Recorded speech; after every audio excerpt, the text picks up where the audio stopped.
What's poppin', y'all? The teeny boppers have decided to levy the worst allegations you can possibly get, which is the old head allegations, on none other than the biggest media platform in the game, Akademiks. DJ Akademiks has officially become a hip-hop news page for 35 and up. I've been watching this slowly happen over the years, but he actually just posted Netspend and NBA Youngboy's new video for Masked Up, which was like the first post he's made for a rapper in our generation for a long time now, and the comment sections are just lit up with 35-year-olds who have no idea what's going on. Looks like this generation of music is transitioning over to people like 42 CEO for new media outlets, because I grew up on this. I grew up on DJ Akademiks, but he is just refusing to adapt to the newer generation, so it looks like he is going to be the rap news outlet for people who are getting older and still want to hang on to that old school rap. And ass-shaking music, of course. He loves posting about that side of rap as well. But comment your thoughts, guys. Do you still go to DJ Akademiks for news,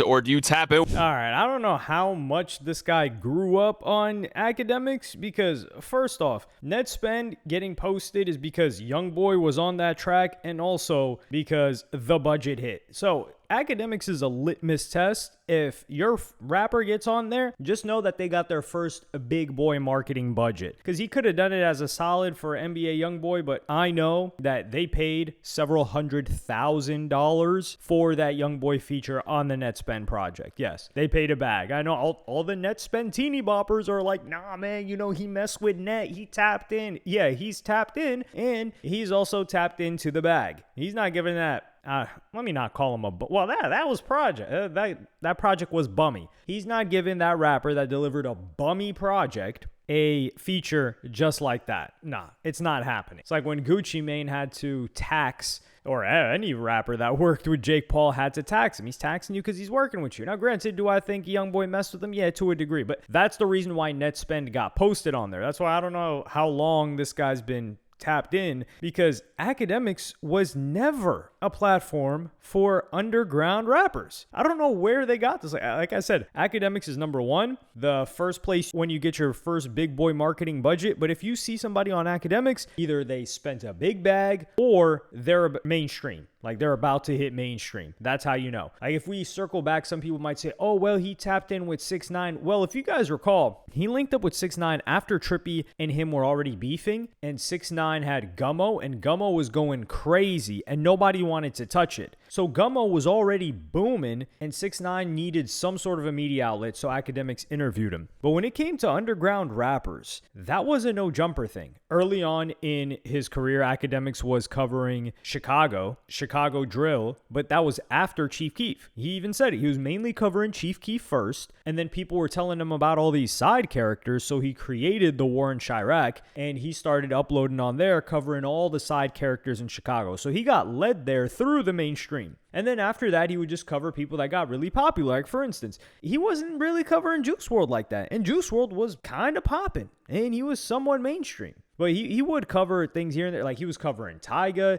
Drake and Meek Mill beef is really what took Akademiks to the next level. And that was mainstream. Yachty and these guys, they were on the XXL freshman list. They were mainstream and they had a hit or something. Actually, nah, that was like a little bit of a dark age of Billboard Hot 100. It was a weird time. Streaming was just coming in. There was a lot of piracy. There were mixtape sites. So the heat of a rapper didn't necessarily have to hit Billboard. But if you just fast forward, or during that time period, there were a lot of underground rappers Akademiks never covered that No Jumper was tapping into. Like Lil Peep, Akademiks never really talked about Lil Peep. He never really talked about Suicide Boys. He never really talked about Ghostmane. He never really talked about a host of other rappers that you can just look up that had No Jumper interviews that did views during that time. And part of it is because he wasn't really going to cover people whose music he didn't listen to. And that's why, like, if you got posted on Akademiks' page and you didn't fit a certain mold of rapper, which one of those molds is street rapper, and it gets a little wider than that, you're not going to fit in. If you make some edgy goth music, some emo music, some, like let's say 24K Golden, right? Or an Ian Dior at that time, that getting thrown up on Akademiks was getting clowned by his audience.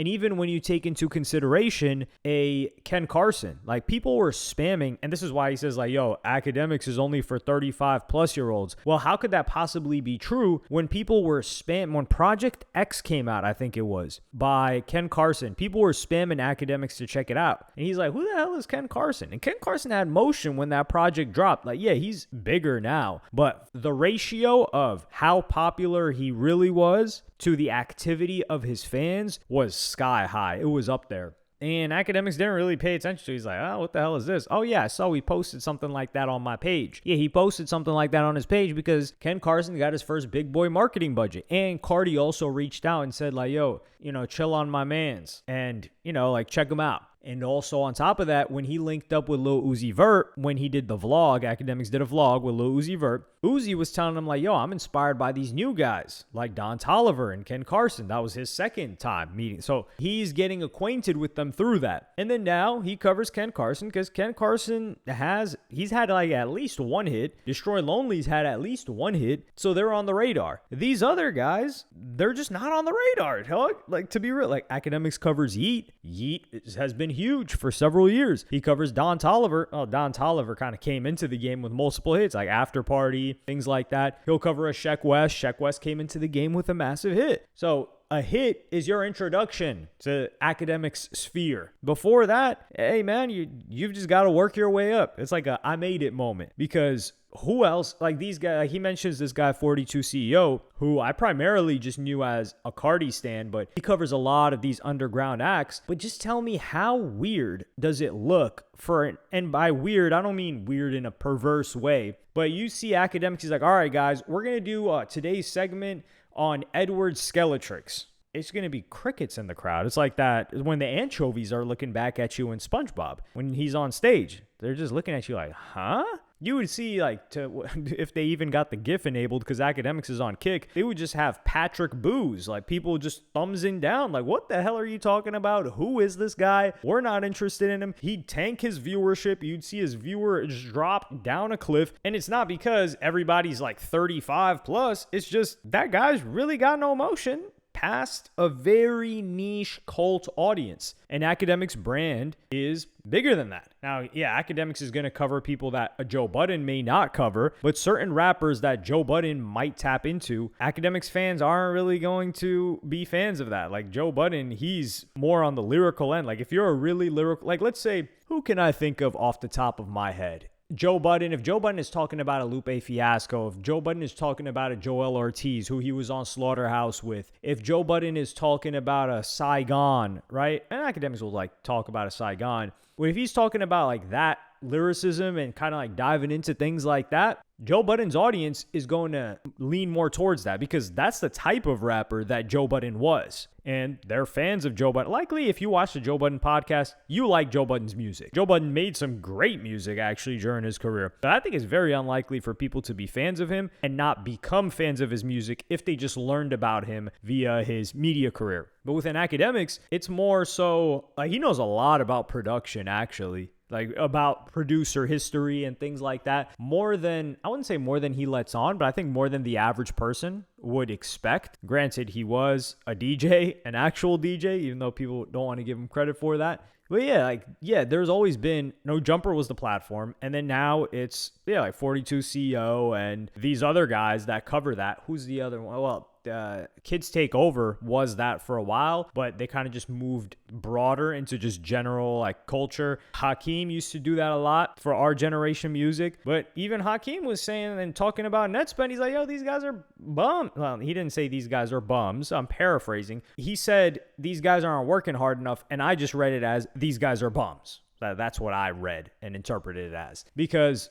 they're not dropping hits. So there's been several eras of underground rap. Like you look at Plug and B, right? People were like, yo, Summers, Autumn, these guys, they're going to take over. Did they take over? No. None of these guys had hit songs. None of them took off to the next level. And then it's like, yo, Sofago, he's going to be the next one. Oh, Sofago Yeet, he's going to be the next one. Sofago just kept eating and did nothing. And that's it. And oscillates between blaming Cactus Jack for not letting him do anything to saying that he could release whenever he wants and he's actually independent and it's just a distribution deal and he just doesn't want to release, and he just goes between that. Yeah, to put it simply, he couldn't handle the pressure. Yeet, on the other hand, generational artist. Like, he's the closest thing that we've got to a superstar right now. And he's doing his damn thing. Him and Don Toliver killing the game. Even though Yeet came in an era post Don Toliver. Like, Plug and B was after Don Toliver. And then you had kind of like that whole Rage-ish era. And then you had another era, which is like now, I guess you could say, like New Atlanta. You've got people like the guy that's signed to Young Thug, Nine Vicious, right? Like, this guy, he's trying. Like, he's taking shots at Uzi. Uzi takes shots back. He's signed to Young Thug. I'm pretty sure he's family related to Young Thug in some capacity. He's consistently releasing. He's outselling Tory Lanez and Sway Lee first week. How much of that is, a little bit of a boost? I don't know, but I think he's got a strong enough fan base to debut on the top 200. So this guy's making moves. Has he dropped a hit song yet? No. But if he did have a hit song, no one believed that Akademiks would be covering him. I've covered Nine Vicious, but I think he's like nostalgia baiting a lot. People are, or nostalgia baiting. Some people will just call it straight biting. But other people within that New Atlanta, like Skate Star, Tezis, Bleod or Blood or whatever the hell they're called, dude, these guys don't got hits. We don't even know if they're going to be here a year and a half from now. So covering them would be,